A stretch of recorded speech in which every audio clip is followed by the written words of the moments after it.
दोस्तों अगर मैं आपसे कहूं कि आपकी फसल में 30 से 40% तक नुकसान, फूल झड़ जाना, फलों का छोटा रह जाना, पत्तियों का जल जाना और पैसा बर्बाद होना, ये सब सिर्फ एक आपकी छोटी सी गलती के कारण हो रहा है, तो क्या आप विश्वास करेंगे? वो गलती होती है दोस्तों खादों को आपस में मिक्स करके डालना, स्प्रे करना या फिर ड्रिप के माध्यम से देना। दोस्तों आज के इस वीडियो में हम जानेंगे कि कौन कौन सी खादें आपस में मिक्स होकर आप ड्रिप में दे सकते हैं, स्प्रे कर सकते हैं या फिर मिक्स करके खेत में टॉप ड्रेसिंग कर सकते हैं। कौन सी खादें आपस में बिल्कुल नहीं मिक्स करनी है और अगर आपने गलती से भी मिक्स करके डाल दिया तो उसका क्या रिस्पॉन्स रहता है, क्या नुकसान होता है, वो भी आपको बताएंगे। बड़े बड़े फार्मों में खेती करते हैं वो कौन सा तरीका अपनाते हैं वो भी इस वीडियो में आपको जानने को मिलेगा। और हाँ, इस वीडियो को बिल्कुल भी स्किप करके मत देखिएगा क्योंकि इस वीडियो में हम आपको एक ऐसी जानकारी देने वाले हैं जो 90% किसान भाई नहीं जानते हैं। अगर आप हमारी हेल्प करना चाहते हैं तो आप चैनल को सब्सक्राइब कर लीजिए और इस वीडियो को कम से कम 5 लोगों तक आप जरूर शेयर कर दीजिएगा।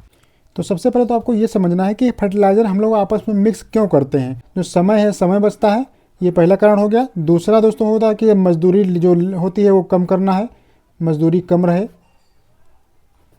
तीसरा कारण होता है कि एक साथ कई काम हमारे हो जाएं, एक साथ कई न्यूट्रिएंट जो है हम यहाँ पर मिलाना चाहते हैं इसलिए मिलाते हैं। और चौथा कारण ये होता है तो जल्दी से हमें रिजल्ट पाने के लिए, जल्दी रिजल्ट पाने के लिए, इसलिए हम जो है फर्टिलाइज़र और खादें जो होती है वो आपस में ज़्यादातर मिक्स करते हैं। तो लेकिन यही जल्दबाजी जो होती है वो फसल को फ़ायदा नहीं बल्कि नुकसान कैसे पहुँचाती है वो आप समझ लीजिए थोड़ा। जब हम इन चीज़ों को आपस में मिक्स करते हैं तो कैसे यहाँ पर नुकसान होता है वो भी आपको जानना जरूरी है। आगे बढ़ने से पहले एक चीज़ बहुत ज़रूरी होती है वो आप समझ लीजिए कि 5 जो हम आपको 5 तरीके बता रहे हैं उनको आपको ध्यान रखना है। 5 तरीके, कोई भी खाद आपको मिक्स करनी है तो ये 5 रूल आपको, जो नियम है वो आपको ध्यान रखने हैं और खाद जो है आपस में आप मिक्स कर पाएंगे। तो सबसे पहला रूल कहता है कि आपको कभी भी जो पीएच होता है, जैसे जितने भी फर्टिलाइजर खादें होती हैं चाहे लिक्विड हो या फिर दानेदार फॉर्म में हो, उनका पीएच अलग अलग होता है। तो जो अपोजिट पीएच वाली खादें होती हैं, जैसे किसी का पीएच मान लीजिए कि यहाँ पर 7 है, 7 से 8 है और किसी का जो पीएच है वो 12 से 13 है या 11 से 12 है, तो इस टाइप की जिनका भी पीएच बहुत ज़्यादा कम ज़्यादा होगा उनको आप एक साथ नहीं मिलाकर डालेंगे। पीएच कैसे चेक करेंगे वो हम आपको बता देंगे, नहीं तो आप गूगल करके भी जो है देख सकते हैं कि किसका खाद का पीएच कितना होता है। इसके बाद बात करते हैं अगले रूल की। अगला रूल जो है दोस्तों क्या करना है, देखिए जो कैल्शियम होती है, हमने एक पहले वीडियो दिया था आपको, जो कैल्शियम वाली खाद होती है उसके साथ में आपको किसी भी खाद को नहीं मिलाना चाहिए क्योंकि कैल्शियम वाले जो खाद होते हैं, चाहे वो लिक्विड फॉर्म में हो चाहे आपकी वो दानेदार फॉर्म में हो, सबसे ज़्यादा सेंसिटिव अगर कोई खाद होती है तो वो होती है कैल्शियम। जिस भी खाद में कैल्शियम पाया जाएगा वो खाद सबसे ज़्यादा सेंसिटिव होगी। उसके साथ में आप कोशिश कीजिए कि किसी भी खाद को ना मिलाकर स्प्रे कीजिए, ना मिलाकर ड्रिप से दीजिए और ना ही मिलाकर आप यहाँ पर दानेदार फार्म में खेत में डालिए। हाँ, कुछ चीज़ें ऐसी होती है जो चिलेटेड फार्म में होते हैं, उनकी बात हम नहीं कर रहे हैं, चिलेटेड फार्म में आप कर सकते हैं। और अगर यहाँ पर ये लिक्विड फार्म में है तो आप लिक्विड वाले और कुछ लिक्विड फर्टिलाइजर होते हैं उनको आप मिक्स कर सकते हैं, लेकिन सबसे ज़्यादा आपको ध्यान रखना है कि कैल्शियम वाले के साथ आप ना ही मिक्स करें तो सबसे अच्छा आपको रहेगा। इसके बाद करते हैं तीसरे रूल की। तो तीसरा रूल दोस्तों क्या होता है कि देखिए जितने भी माइक्रो न्यूट्रिएंट होते हैं, जो सूक्ष्म तत्व होते हैं, आपने अगर इस्तेमाल किया होगा तो आपको कमेंट में जरूर बताइएगा।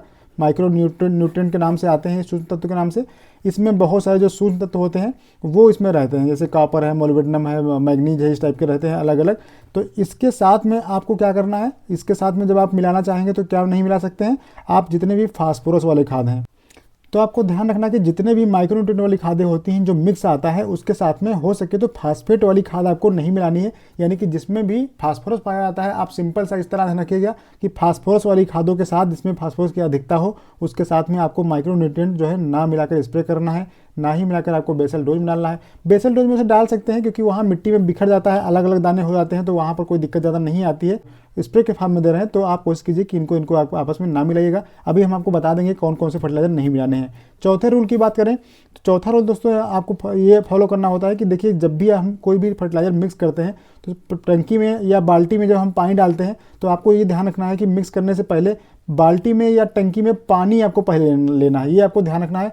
पानी पहले लेना है, उसके बाद में आपको क्या करना है, उसके बाद में आप खाद या फर्टिलाइजर जो भी आपको घोलना है वो आप यहाँ पर पानी में डालेंगे और घोल करके, अगर आपको अलग अलग 2 फर्टिलाइजर घोलने हैं या 2 फर्टिलाइजर मिक्स करने हैं तो फिर क्या करेंगे, पानी डालेंगे, पानी में एक फर्टिलाइजर को मिक्स कर लेंगे और अलग बाल्टी में फिर से आप दूसरा पानी लेंगे, उसमें आप दूसरी जो खाद मिलाना चाहते हैं वो आप मिला लेंगे। खाद मिलाने के बाद में आपको क्या करना है, वो दोनों जो मिक्स हुआ वो वाला मिक्स दोनों आप यहाँ पर इसमें मिला के तब आप स्प्रे करेंगे तो आपको कोई नुकसान जो है देखने को नहीं मिलेगा। अब दोस्तों बात करते हैं 5वें नंबर के रूल की, जो सबसे ज़्यादा इंपॉर्टेंट है। 5वां रूल में दोस्तों ये होता है कि आपको क्या करना है, टैंक में जब भी आप मिलाते हैं कोई भी खाद या कुछ भी या फर्टिलाइजर लिक्विड वाला मिला रहे हैं तो आपको एक जार टेस्ट हमने बताया था, जार टेस्ट आपको करके ही मिलाना है, इसके बाद इससे पहले आपको नहीं मिलाना है। जार टेस्ट में क्या होता है, एक आपको ग्लास ले लेना है या ट्रांसपेरेंट ग्लास लेने की ज़्यादा अच्छा रहेगा। इसमें आप क्या करेंगे, थोड़ा सा पानी डालेंगे, इसको पानी से भर लेंगे और इसमें जो भी खाद आपको डालनी है, मिक्स करनी है, तो पहले एक खाद को इसमें डालिए और उसके बाद में इसको मिक्स कर लीजिए, अच्छे घोल लीजिए। उसके बाद दूसरी जो खाद है उसको आप थोड़ा सा डालिए, कुछ ही दाने आपको डालना होता है, बस आप आधा ग्राम 1 ग्राम भी डालेंगे तब भी आपका काम हो जाएगा। तो यहाँ पर आप देखिएगा डाल करके और इसको हिलाइएगा, अच्छे से पूरा मिक्स कर दीजिएगा और 2 मिनट कम से कम आपको वेट करना है। 2 मिनट तक आप देखिएगा, अगर इसमें जो है ये जो यहाँ पर लिक्विड है वो जम नहीं रहा है, दही जैसे फट नहीं रहा है, या उसके जो कण हैं वो आपस में चिपक नहीं रहे हैं, बिल्कुल ट्रांसपेरेंट अगर घुल रहा है तो कोई दिक्कत नहीं है। अगर आर पार दिखाई देने वाला जो घोल है वो बनके तैयार हो रहा है, जैसे पानी में पूरा विलुप्त हो जा रहा है दोनों चीज़ें, तो कोई दिक्कत नहीं है। लेकिन अगर दोनों चीज़ें मिल के और आपस में बिल्कुल दूध जैसा कलर आ जाए इसमें, तो फिर आपको वो नहीं डालना है, स्प्रे नहीं करना है, ना ही आपको ड्रिप में चलाना है। ये दोस्तों अगर 5 रूल आप फॉलो करेंगे तो आपको बहुत ही आसानी होगी। आप देखेंगे कि आपका जो जितनी भी खादें होती हैं उनको आप आसानी से मिक्स कर पाएंगे। दोस्तों इसके बाद जब ये वाली चीज़ आप समझ लेंगे, और जो लोग नहीं समझते हैं फिर वो मिक्स कर देते हैं अपने हिसाब से, तो वहीं पर गेम शुरू हो जाता है उल्टा, यानी कि जो नहीं मिलाना चाहिए वो भी मिला देते हैं। तो उसमें नुकसान क्या होता है, पहले हम आपको बता देते हैं कि क्या क्या आप आपस में मिला सकते हैं, पहले उसकी हम तो कुछ उदाहरण आपको बता देते हैं। उसके बाद हम आप बात करेंगे आपसे कि कौन कौन सी चीज़ें ऐसी हैं, खादें ऐसी हैं जिनको आप आपस में मिक्स करके आपको नहीं डालना चाहिए, और अगर आप डालते हैं तो फिर क्या समस्या आपको देखने को मिलेगी, वो भी हम इस वीडियो में जान लेंगे। देखिए सबसे जो बढ़िया स्प्रे वाला फॉर्म हम आपको बता रहे हैं, चाहे स्प्रे देना हो या फिर ड्रिप में देना हो, तो आप यूरिया ले सकते हैं। यूरिया के साथ में क्या चल सकता है, आपका MOP चल जाएगा, और या फिर MOP या फिर SOP, इन दोनों में से कोई भी आप सल्फेट ऑफ पोटाश या म्यूरेट ऑफ पोटाश में से कोई ले लेंगे, और साथ में यूरिया, इन दोनों का अगर मिक्स करके आप स्प्रे करेंगे तो आप स्प्रे में भी कर सकते हैं और ड्रिप में भी दे सकते हैं। लेकिन यहीं पर आप यूरिया प्लस DAP और ये सब मिला के, DAP आपको नहीं मिलाना है, DAP स्प्रे में नहीं चलता है, वो सिर्फ आप बेसल डोज में दे सकते हैं या फिर जो ड्रेंचिंग होती है वो कर सकते हैं। दोस्तों इससे होगा क्या, अगर आप यूरिया और MOP या SOP का मिला करके स्प्रे करेंगे या ड्रिप में देंगे तो इससे क्या फ़र्क पड़ेगा, इससे आपकी नाइट्रोजन और पोटास की बैलेंस मात्रा में सप्लाई होगी, तो आपकी फसल में बहुत ही अच्छा रिजल्ट देखने को मिलेगा। इसके बाद बात करते हैं कि दूसरा ये होगा आपका पहला। दूसरा उदाहरण क्या कर सकते हैं आप, अगर आप 19-19 है आपके पास, NPK है 19-19, इसके साथ में आप क्या मिला सकते हैं, तो इसके साथ आप मिला सकते हैं माइक्रो न्यूट्रिएंट मिक्स। लेकिन एक कंडीशन है यहाँ पर, माइक्रो न्यूट्रिएंट जो हम यहाँ पर दोस्तों लिख नहीं रहे हैं, आप माइक्रो न्यूट्रिएंट मिक्स देखिए, इतना शॉर्ट में बता देते हैं। माइक्रो न्यूट्रिएंट मिक्स अभी हमने ऊपर बताया था आपको कि नहीं मिला सकते हैं, लेकिन यहाँ हम कह रहे हैं कि मिला सकते हैं। तो यहाँ पर एक रीज़न है, अगर आपके पास माइक्रो न्यूट्रिएंट मिक्स जो बैग में आता है, जो झोलों में आता है 5-5 किलो में, वो वाला आपको नहीं मिलाना है। जो सॉइल एप्लीकेशन के लिए होता है वो आप नहीं मिला सकते हैं। लेकिन 19-19 जो है वो पाउडर फॉर्म में होता है, घुलनशील मात्रा में बहुत अच्छा होता है। यहीं पर अगर आपका ये चिलेटेड फॉर्म में है, ये आप ध्यान रखेंगे, अगर ये चिलेटेड फॉर्म में आपके पास अवेलेबल है माइक्रो न्यूट्रिएंट मिक्स वाला, तो आप इसको ले सकते हैं। इसके साथ में मिला के आप स्प्रे कर देंगे तो कोई दिक्कत नहीं है, क्योंकि यहाँ पर फास्फोरस है इसलिए ये मिलाना नहीं चाहिए था। लेकिन अगर चिलेटेड फॉर्म में है तो आप इसको मिला सकते हैं यहाँ पर, ठीक है। ये हो गया दूसरा। इससे होगा क्या दोस्तों, इससे होगा कि आपकी ग्रोथ जो है फसल की, ये जो तीनों चीज़ें इसमें होती हैं तो आपका ग्रोथ फसल की बहुत अच्छी रहती है। वेजिटेटिव बूस्ट होता है, वेजिटेटिव जो ग्रोथ होती है वो ज़्यादा बूस्ट मिल जाती है। बस आपको डोज जो है वो सही मात्रा में रखना होता है। अब बात करते हैं अगले उदाहरण की। तो अगले में आप क्या कर सकते हैं, अगर आपको मान लीजिए 05234 है आपके पास है, 05234 है, तो इसके साथ में आप क्या मिला सकते हैं, आप यहाँ पर बोरान ले सकते हैं। बहुत सारे लोग कहते हैं नहीं ले सकते हैं, लेकिन ये ज़्यादातर यहाँ पर रासायनिक क्रिया इसकी कोई होती नहीं है, आप टेस्ट करके भी देख सकते हैं। यहाँ पर ये कोई नुकसान नहीं करता है। यहाँ पर जो 20% वाला बोरान आता है उसको आप आसानी से मिक्स कर सकते हैं, ये आसानी से मिक्स हो जाता है, कोई भी प्रतिक्रिया आपको उल्टा देखने को यहाँ पर नहीं मिलती है। तो इससे दोस्तों ज़बरदस्त रिजल्ट आपको देखने को मिलता है। एक तो आपकी फ्लावरिंग जो है, फ्रूट सेटिंग होती है, दोनों बूस्ट होती है, बहुत ज़्यादा बढ़ जाती है, और साइज़ भी फलों का बढ़ जाता है। साथ ही साथ जो मिठास होती है, प्राकृतिक मिठास, वो भी फलों में बढ़ती है। और इसका इस्तेमाल आप टमाटर है, चिली है, कैप्सिकम है, इनमें सब में आप जितनी भी सब्जियों वाली फसलें हैं, फल वाली फसलें हैं, उनमें बेझिझक आप कर सकते हैं। बहुत ही अच्छा रिजल्ट देखने को आपको मिलेगा। अगला दोस्तों बात करते हैं, अगला चौथा उदाहरण क्या है दोस्तों, अगर आपके पास मान लीजिए 13045 है, 13045, इसमें क्या है, इसमें नाइट्रोजन है और पोटास है। इसके साथ में आप कौन कौन सी खादें मिक्स कर सकते हैं, तो देखिए 13045 है, यहाँ पर फास्फोरस है वो 0 है एकदम, तो आप क्या कर सकते हैं यहाँ पर, एक तो आप यहाँ पर मैग्नीशियम मिक्स कर सकते हैं। अगर आपको स्प्रे करना है या ड्रिप में देना है तो आप मैग्नीशियम सल्फेट यहाँ पर दे सकते हैं। इसके साथ में मैग्नीशियम सल्फेट से आपको पता ही है बहुत सारे काम होते हैं, फसल आपकी बहुत ज़्यादा हरी भरी हो जाएगी। तो यहाँ पर जो है मैग्नीशियम सल्फेट की कमी जब होती है, फसल के जो फल हैं उनका साइज़ नहीं बढ़ रहा होता है, तो भी आपको मैग्नीशियम सल्फेट देना होता है। तो यहाँ पर आप 13045 के साथ में आप इसकी मात्रा दे सकते हैं, चाहे स्प्रे फॉर्म में दीजिए चाहे ड्रिप में दीजिए, दोनों माध्यम से आप दे सकते हैं। और देखिए एक चीज़ क्या होती है, अगर आपको मैग्नीशियम सल्फेट और किसके साथ दे सकते हैं, तो आपका जो 0050 आता है उसके साथ भी आप मैग्नीशियम सल्फेट दे सकते हैं, कोई दिक्कत नहीं है, बहुत ही अच्छा काम करता है। ये दोनों मिलाकर आप स्प्रे और ड्रिप में दोनों में दे सकते हैं। सॉइल एप्लीकेशन में भी आप इनका इस्तेमाल कर सकते हैं। 5वें नंबर के दोस्तों उदाहरण की बात करें तो क्या कर सकते हैं आप अगर आपके पास कोई भी एनपीके, कोई भी ग्रेड का एनपीके आपके पास रखा हुआ है, उसके साथ में आप क्या दे सकते हैं, कोई भी आपके पास अमीनो एसिड है या फिर पीजीआर है कोई भी, वो आप ज़्यादातर दे सकते हैं, ऐसा कोई यहाँ पर दिक्कत नहीं होती है। हाँ, अगर आपका कोई पीजीआर जो है नया टेक्निकल का आ रहा है तो आप उसका जार टेस्ट जो हमने आपको बताया है वो आप कर लेंगे, तो आपको कोई समस्या देखने को नहीं मिलेगी। तो ये तो हो गया जो इतने हमने उदाहरण आपको बताए हैं जिनके साथ में आप जो मिक्स कर सकते हैं। ध्यान से देखिएगा कि आपको क्या क्या नहीं मिलाना है। तो सबसे पहले हम नंबर 1 पर बात कर लेते हैं कि अगर आपके किसी भी एनपीके में फास्फोरस है, यानी कि जैसे 19-19 हो गया या 0-32-34 हो गया, जहाँ पर भी फास्फोरस हो उसके साथ में आपको कोई भी कैल्शियम वाली खाद नहीं मिलाना है। जैसे आपका मान लीजिए कैल्शियम नाइट्रेट है और कैल्शियम नाइट्रेट को आप चाहें कि 19-19 के साथ में हम मिला दें, तो इसको आप नहीं मिलाइएगा, कभी भी मत मिलाइएगा, क्योंकि ये बहुत बड़ा नुकसान करता है। इससे होता क्या है कि कैल्शियम का जो है प्रेसिपिटेशन हो जाता है, यानी कैल्शियम जो होता है वो बैठ जाती है पूरा मिट्टी में, एकदम पत्थर की तरह जम के नीचे सतह में बैठ जाती है। तो वो पौधों को दोनों चीज़ें अवेलेबल नहीं होती हैं, ना तो आपकी फास्फोरस काम की बचेगी और ना ही आपकी कैल्शियम बचेगी। तो इससे नुकसान क्या होगा, अगर आप टमाटर में, बहुत सारे किसान भाई कहते हैं कि हमने दिया था लेकिन फिर भी हमारे जो टमाटर हैं नीचे से सड़ रहे हैं, तो उसमें ब्लॉसम एंड रॉट डिजीज जो होती है, बीमारी होती है, वो लग जाती है, क्योंकि कैल्शियम पौधों को बिल्कुल भी नहीं मिल पाता है। तो ये आप देखिए टमाटर आपके जो चटकने लगेंगे, फटने लगेंगे फल, इस टाइप के जो समस्याएं देखने को मिलने लगती हैं।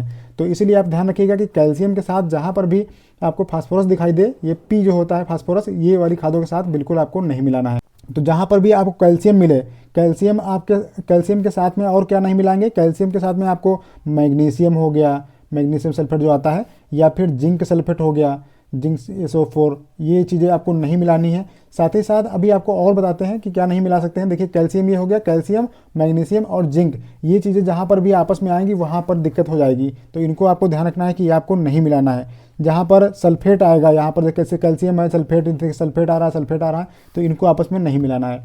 फिर तीसरे नंबर की बात करें दोस्तों, हाँ एक चीज़ और, इससे अगर आप इस तरीके से मिला के डाल देंगे तो इससे नुकसान क्या होगा, तो इससे क्या होगा कि केमिकल रिएक्शन बहुत तेज़ी से हो जाता है, जिससे आपकी किसी भी खाद का कोई फायदा आपको देखने को नहीं मिलता है आपके खेत में, ना ड्रिप में चाहे आप दीजिए, चाहे आप उसको स्प्रे में दीजिए, चाहे आप सॉइल एप्लीकेशन दीजिए। सॉइल एप्लीकेशन में थोड़ा सा रिजल्ट आपको देखने को मिलेगा जरूर, क्योंकि वहाँ पर दाने जो हैं वो अलग अलग गिरते हैं, तो इसलिए मिट्टी में वो आपस में उनकी केमिकल रिएक्शन कम हो पाता है। लेकिन जब आप मिक्स करके डालते हैं तो ये समस्या ज़्यादा देखने को मिलती है। अब यहाँ पर देखिए और क्या कर सकते हैं आप, जहाँ पर भी बोरान हो, हमने आपको बताया था पहले, बोरान प्लस कैल्शियम, अगर ये है तो बिल्कुल आप नहीं मिलाइएगा, क्योंकि ये दानेदार फॉर्म में होता है ज़्यादातर, ये वाला जो बोरान होता है पाउडर फॉर्म में, और कैल्शियम आप लिक्विड लेते हैं, तो इनका कम्बिनेशन चलता नहीं है आपस में, तो इनको मत मिलाइएगा कभी भी। जब भी डालना है तो आप अलग अलग डालेंगे। यहाँ पर मिला करके डाल दिया तो होगा क्या, यहाँ पर जो टॉक्सिसिटी इसकी बढ़ जाएगी, साथ ही साथ जो लीफ कर्ल होता है, पत्तियाँ मुड़ना शुरू हो जाती हैं, और जो आपकी पत्तियाँ कहीं कहीं जल जाती हैं, तो ये समस्याएं आपको देखने को यहाँ पर मिलती हैं। अब चौथे नंबर की बात करते हैं कि आप क्या नहीं मिला सकते हैं और यहाँ पर, तो देखिए जितने भी DAP वाले फर्टिलाइज़र होते हैं, जिसमें भी DAP आपका हो गया, SSP हो गया, और क्या आता है TSP हो गया, ये जो फर्टिलाइज़र होते हैं, या फिर कोई NPK दानेदार फॉर्म में है, इनके साथ में आपको क्या नहीं मिलाना है, एक तो फेरस नहीं मिलाना है, फेरस, जिंक, ठीक है, जिंक ये आपको बिल्कुल नहीं मिलाना है। ये दो आप चीज़ें ध्यान रखिएगा, जहाँ पर भी फास्फोरस आए जिस भी फर्टिलाइजर में दानेदार में, उसके साथ में आप फेरस सल्फेट, जिंक सल्फेट, ये वाली चीज़ें आपको मिला के नहीं डालना है। यहाँ पर भी वही समस्या होती है कि आप डाल देंगे तो ये ना तो जिंक आपकी या फेरस आपके काम का होगा, ना ही आपका फास्फोरस काम में आएगा, तो इनको आपको बिल्कुल भी नहीं मिलाना, नहीं तो आपको पैसा जो है बर्बाद हो जाएगा। इसके बाद बात करते हैं कि अगर आपने गलती से भी ना मिलने वाली खादें जो एकदम रिएक्शन करती हैं, जो एकदम एंटी होती हैं, अगर उनको आपने आपस में मिला के डाल दिया तो क्या नुकसान हो सकता है। सबसे ज़्यादा नुकसान दोस्तों यही होता है कि देखो पत्तियां आपको जली जली से ऊपर दिखेंगी, जो पत्तियां होती हैं वो जल जाती हैं।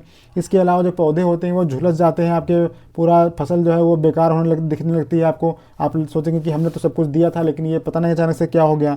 इसके अलावा क्या होता है, ड्रिप लाइन जो होती है, अगर आपका ड्रिप लगा हुआ है तो ये ड्रिप जो होती है उसके जो छिद्र होते हैं वो चोक हो जाते हैं। ये जब अंदर जो है प्रेसिपिटेशन हो जाता है, ये बैठ जाता है इसके अंदर का घोल, तो ये जो यहाँ पर छिद्र बने होते हैं ये बंद हो जाते हैं, तो आपकी ड्रिप कहीं पर पानी गिरेगा, कहीं पर नहीं गिरेगा। ये समस्या भी सबसे बड़ी देखने को मिलती है।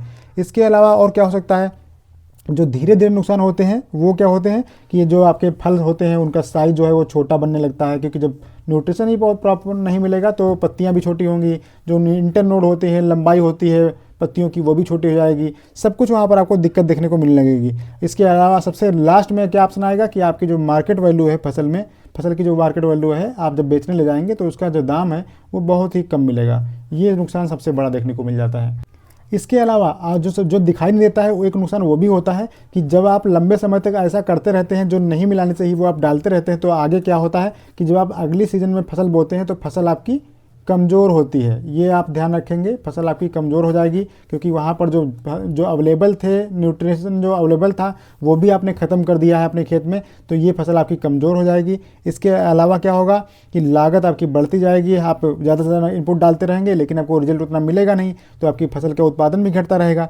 तो ये आपको सबसे ज़्यादा दिक्कतें देखने को मिलती हैं। तो इतना आप समझ गए हैं। अब बात कर लेते हैं जो हमने आपको बताया था कि जो बड़े बड़े फार्मर होते हैं वो क्या तरीका अपनाते हैं या हम क्या तरीका अपनाते हैं, जो हम हमेशा आपको अपने वीडियो में बताते रहते हैं कि कैसे आप इसका इस्तेमाल करके, जो फर्टिलाइज़र होते हैं उनका इस्तेमाल करके आप ज़्यादा से ज़्यादा प्रॉफिट कैसे निकाल पाएंगे कम से कम खर्च में। तो देखिए, सबसे हमने आपको कुछ चीज़ें बताई हैं पहले वीडियो में कि आपको कैल्शियम का अलग इस्तेमाल करना है। जब भी आप इस्तेमाल कीजिए, भले ही आप एक दिन का अंतर रखिए, लेकिन ये आपको अंतर देना है, तब आप अच्छा रिजल्ट पाएंगे। इसके अलावा जो फास्फोरस जिसमें होता है वो आपको खाद अलग देनी है। फास्फोरस वाले जो जितने भी उर्वरक हैं उनको आप किसी चीज़ के साथ ना मिलाएं तो ज़्यादा अच्छा रहेगा। इसके अलावा जो माइक्रो न्यूट्रिएंट हैं, माइक्रो वाले जो होते हैं उनको आपको अलग से फोलियर स्प्रे में देना है, यानी आपको ड्रिप से ना दे करके, ड्रिप में खर्चा ज़्यादा लग जाता है तो इसलिए आप ड्रिप बना दीजिए, लेकिन इनका आप स्प्रे के माध्यम से आप इसको दे दीजिए, बहुत अच्छा रिजल्ट आपको देखने को मिलेगा। लेकिन इसके साथ में आप कुछ ना मिलाइए।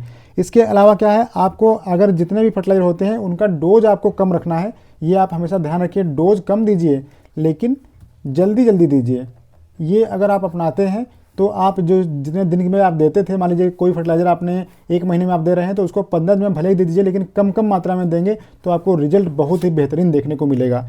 तो इस तरीके से आप अब जो हमने बताया है तरीका, उसको आप इस्तेमाल करके आप बहुत ही अच्छा रिजल्ट पा सकते हैं अपनी फसल में, और आपको कोई भी नुकसान नहीं लगेगा। तो बस आपसे एक छोटी सी रिक्वेस्ट है कि अगर आपको यहाँ पर कुछ भी समझ में आया हो, कुछ भी वीडियो में आपको अच्छा लगा हो, तो इस वीडियो को लाइक कर दीजिए, चैनल पर सब्सक्राइब कर लीजिए, और कम से कम 2-4-5 किसान भाइयों तक जरूर पहुँचा दीजिए, ताकि हमारी भी हेल्प हो सके और उन किसान भाइयों की भी हेल्प हो सके जो लोग गलत तरीके से खादों को डाल करके अपना नुकसान कर लेते हैं। तो चलिए मिलते हैं नए वीडियो, तब तक नमस्कार, जय हिंद दोस्तों।